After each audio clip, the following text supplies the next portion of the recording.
Postman Pat, Postman Pat, Postman Pat, and his black and white cat.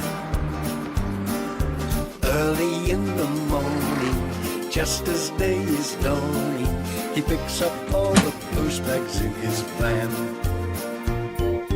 Postman Pat, Postman Pat, Postman Pat, and his black and white cat. All the birds are singing, and the day is just beginning.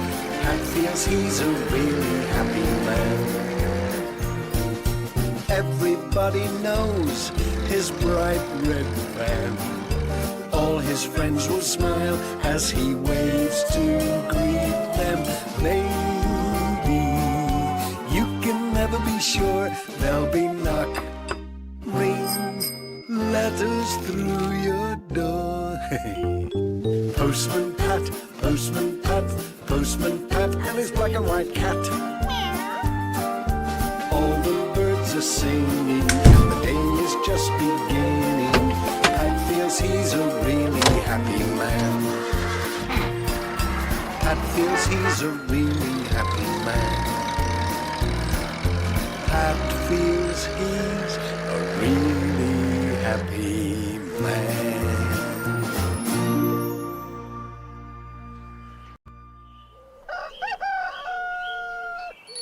It was time for the post to be on its way in Greendale.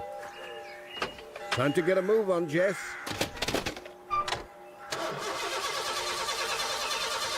This old van, thought Pat. Wasn't it about time he had something a little more up to date?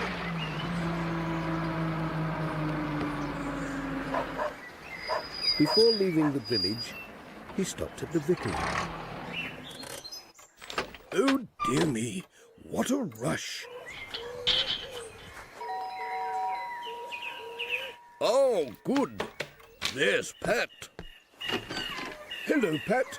I'm so glad you're in good time. Morning, Reverend. Dear me, what a rush. What's the hurry? Oh, do come in. I'm sure you can help. It's all to do with Mr. Pringle and the Major. Always at the last minute. Bless us all. It's this film show they're giving. All about... Now, what did the Major say? Something about flying, I believe. It says in this paper that there's to be a surprise arrival. I'd love to see that. Oh, do come. Tea? Yes, please. Bring Sarah and Julian. Bring as many people as you can. Day after tomorrow. Thing is, there's not much time to tell people. Oh, don't worry. I'll tell everybody. I see most folks on my rounds. That's kind, Pat. And if you could give them a leaflet as well. Miss Hubbard's running them off on that machine of hers. She's my next call. I'll pick up a good pile of leaflets, don't you worry. Thanks for the tea. Bye. Bye, Pat.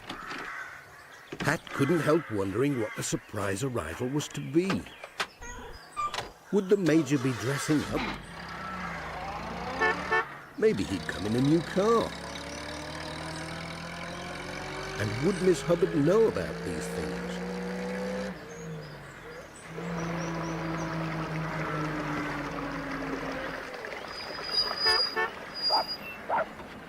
Here we are. I hope Miss Hubbard's got the leaflets ready.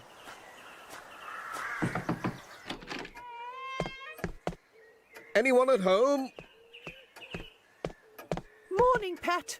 Oh, you're just in time. Hello, Miss Hubbard. Anything the matter? The copier stopped right in the middle of printing these leaflets for... The Major's film show. Oh, so you know. Well, there's not a minute to lose. It's all in a rush. But I'm sure you'll find the fault in no time. I don't know. Let's try and move a few things and see what happens. Have you tried these buttons? Of course. I suppose this piece, it just slides... Whoops! Oh, it's come off. Oh, Pat, do take care. I wonder what's hiding in here. Whatever it is, it's come undone. It's amazing what you can find on these machines. Little doors that... Hey up, something's just dropped out. Oh, it's made a right mess. The floor! Oh, what's all that black powder? Oh dear. It's a bit mucky, isn't it? You wouldn't think there'd be so much in it. Just a minute. Hold that. Pat, I'm rather worried. Lots of bits to go back. There's got to be something in here. There you are. A piece of paper jamming the works. Now, where did this come from?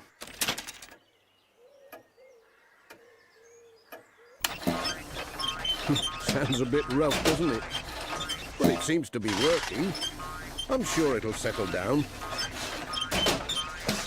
It is rather smudgy and a little lopsided, do you think? Never mind. They'll make out the most important bits. I'll tell them about the parts they can't read. Best be on my way. Cheerio. But Pat, what about the mess? Oh, well, I never. Jess thought Pat needed a wash. Perhaps a cat lick would do. But then, maybe not. The smell of burnt paper put him off.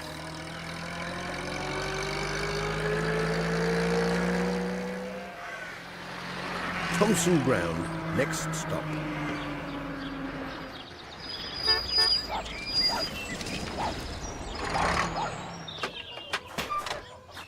Hello, Pat. Morning, Pat. Morning, everyone. A mucky one, if you ask me. I wish you'd told us you were sweeping chimneys in your spare time. We've got a couple that need doing. Oh, don't you listen to him, Pat. But we've got plenty of hot water if you'd like a wash. No thanks, Dorothy. There's no time. What with all this post to deliver and these leaflets about the Major's film show to give out, I hope you'll come. Oh, yes, we'll come all right. So long as we don't get mucky faces like yours, Pat. Nay, there's no chance of that. Bye. Bye, Pat. Cheerio.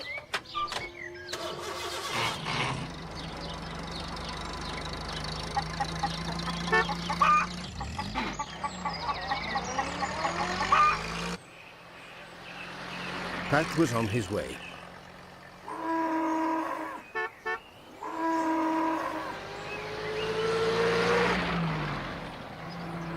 Ted Glenn was sorting out some wood when Pat arrived. Hello, Pat. Hello, Ted. What's all this about, then? A film show? I've always been interested in flying. I'll definitely be there. But what have you been up to, Pat? Mending that old van of yours again? Oh, it's a long story, Ted. And I haven't got time to stop. Anyway, I'll see you at the film show. Bye. Right you are then, Pat. Cheers. The day of the film show came. Children, down at the front, A please. spool torch. When does it start? Will they be selling ice cream? Come I and knew sit it. down. It's dropped. Oh, I knew the Major would be late. Good. Here's Pat. I'm sure he can help.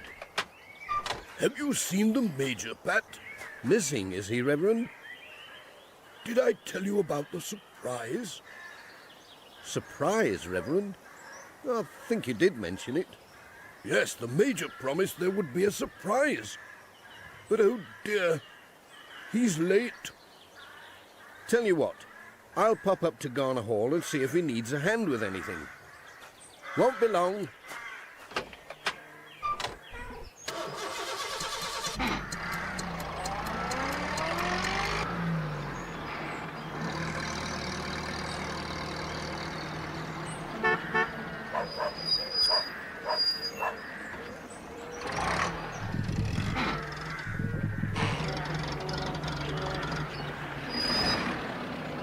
go on a hall, there was scaffolding all up one side, but no sign of the Major.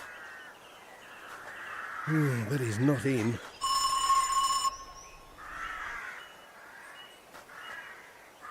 Help!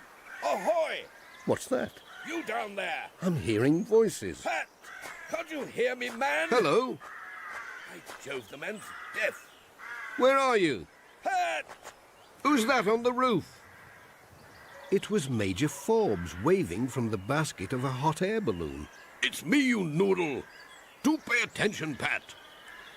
My jolly old anchor rope has got mixed up with the chimneys, what? Be a good fellow. Climb up and see if you can cast me off. You want me to go up there? I'm not very good on roofs. I get dizzy. Why do I always get these jobs? I wish Ted Glenn was here.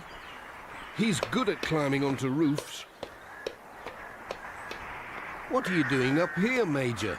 In that basket thing? There's no time for idle chat, man. Catch hold of that rope. I don't believe I'm doing this.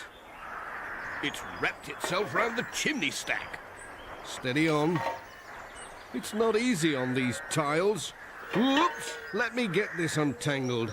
Now, which way does it go? Come along, Pat. I'm trying my best. Shake a leg, I'm late as it is. Hey up! Where are you going? Don't leave yet. Come back. I want to get off.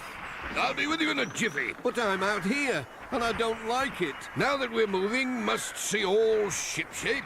Help! I want to get off. Ooh. Where's my van? Sorry, Pat. Can't stop. Just hang on for dear life. Ooh, it's a long way down there. Help! Pull me up! Stop fussing, man, and get in. Heave-ho! Put me down! I want to get off. Ooh. You're all right now. Safe and sound. Where has the Major got to? I can't see anyone. Can you... Oops! Oh, I'm sorry. It's all this looking up at the sky. It's making me quite dizzy. The sky is where the surprise is coming from, Reverend. But I can't see what that has to do with Major Forbes. Look, what's that? Where? Oh, look. That big thing in the sky. It's coming this way. It's a balloon. There's the church. And the post office. Hey up, Major. There's a tree coming up fast. I'll give her a blast. Up she goes. Well, I never. Pat and the Major in a hot air balloon. What a surprise indeed. The Major and Pat dropping from the skies. There's the Major. And Pat. Wow, what a lark. Yippee! This is great. Yeah, super fast. I would never have done it without Pat. It was those stupid chimneys of mine. Got caught, what? I would never have guessed, Major, that you were an expert on hot air balloons. Now come and tell us some more. Hello, one and all. Nice to see so many of you here today. I thought it might be of interest if I told you of my adventures travelling by hot air balloon in different places around the world. Thank you, Mr. Pringle. Quiet, children. I was stationed at the time on the west coast of Africa, and my first trip started just outside the town of Binji. I remember just missing the rooftops by inches.